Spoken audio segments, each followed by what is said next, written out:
چمکتی آنکھوں اور مسکراتے لبوں کو میرا خلوص بھرا سلام۔ قارون کا حضرت موسیٰ علیہ السلام سے کیا تعلق تھا؟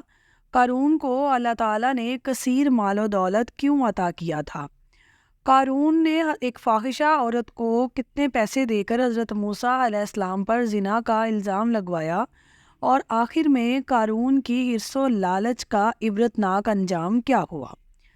قارون کے خزانے کے متعلق آپ نے تاریخی حکایات اور محاورے تو سنے ہی ہوں گے۔ یہ وہی شخص ہے جس کا ذکر اللہ تعالیٰ نے قرآن مجید میں نشان عبرت کے طور پر کیا ہے۔ قارون کا قصہ اسرائیلی اور اسلامی دونوں روایتوں میں ملتا ہے۔ یہ وہی شخص تھا، یہ بنی اسرائیل کا وہی امیر ترین شخص تھا جس کے خزانے کی کنجیاں 70 اونٹوں اور خچروں پہ لادی جاتی تھیں، اور ہر کنجی چمڑے کی ہوتی تھی جو ہر خزانے کی چابی تھی۔ قارون حضرت موسیٰ علیہ السلام کی قوم سے تھا۔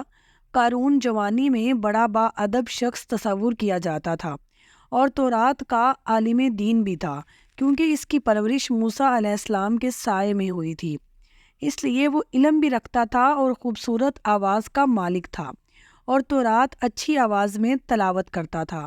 یہی وجہ تھی کہ لوگ اس کا ادب و احترام کیا کرتے تھے۔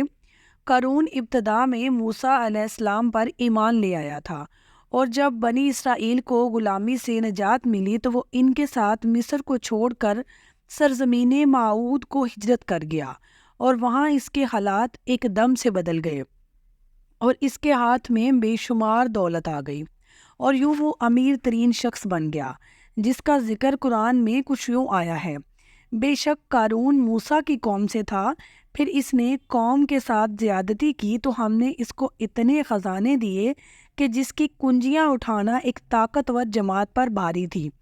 ایک جگہ فرمایا کہ اس کی قوم نے اس سے کہا کہ اتراؤ نہیں، بے شک اللہ اترانے والوں کو پسند نہیں کرتا، اور جو مال تجھے اللہ نے دیا ہے اس سے اپنی آخرت کا گھر طلب کر، اور دنیا میں سے اپنا حصہ نہ بھول اور احسان کر جیسا اللہ نے تجھ پر احسان کیا ہے، اور زمین میں فساد نہ کر، بے شک اللہ فسادیوں کو پسند نہیں کرتا۔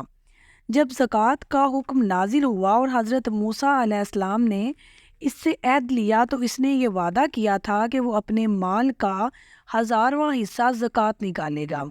جب اس نے اپنے مال کا حساب لگایا تو ایک بہت زیادہ رقم زکوٰۃ کی نکلی، تو اس میں حرص اور لالچ پیدا ہو گئی اور وہ زکوٰۃ کا منکر ہو گیا۔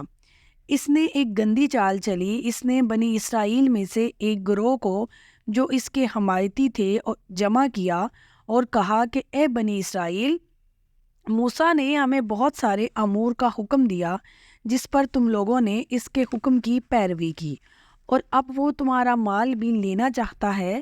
فلاں فاحشہ عورت کو لے کر آؤ تاکہ اس کو کچھ پیسے دے کر موسیٰ کو بدکار ثابت کیا جائے۔ قارون نے اپنی قوم کے لوگوں کو جمع کیا اور موسیٰ علیہ السلام سے پوچھا کہ زنا کی سزا کیا ہے۔ اس پر موسیٰ علیہ السلام نے فرمایا کہ اس شخص کو سنگسار کر دیا جائے، حتیٰ کہ اس کی بیوی ہی کیوں نہ ہو۔ قارون نے حضرت موسیٰ علیہ السلام سے کہا کہ حتیٰ کہ اگر یہ کام آپ نے ہی سر انجام دیا ہو تو؟ حضرت موسیٰ علیہ السلام نے کہا، ہاں، میرے لیے بھی یہی حکم ہے۔ قارون نے موسیٰ علیہ السلام سے کہا کہ بنی اسرائیل یہ گمان کرتے ہیں کہ آپ نے فلاں فاحشہ عورت سے زنا کیا ہے۔ حضرت موسیٰ علیہ السلام نے کہا کہ اس عورت کو میرے سامنے لاؤ، لہٰذا وہ عورت بلائی گئی تو آپ نے فرمایا کہ اے عورت، اس اللہ کی قسم جس نے بنی اسرائیل کو دریا کے لیے پھاڑ دیا اور عافیت و سلامتی کے لیے دریا کو پار کرا کر فرعون سے نجات دی، سچ کہہ دے کہ واقعہ کیا ہے۔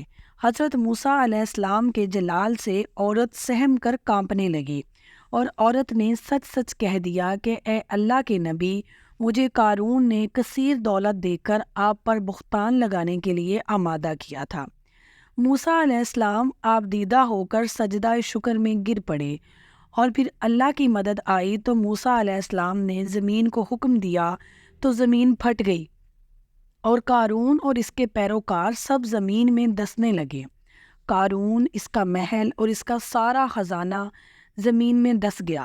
جب یہ سب زمین بوس ہو گئے تو زمین کا شگاف دوبارہ بند ہو گیا۔ قارون اور اس کا خزانہ تا قیامت لوگوں کے لیے نشان عبرت رہے گا۔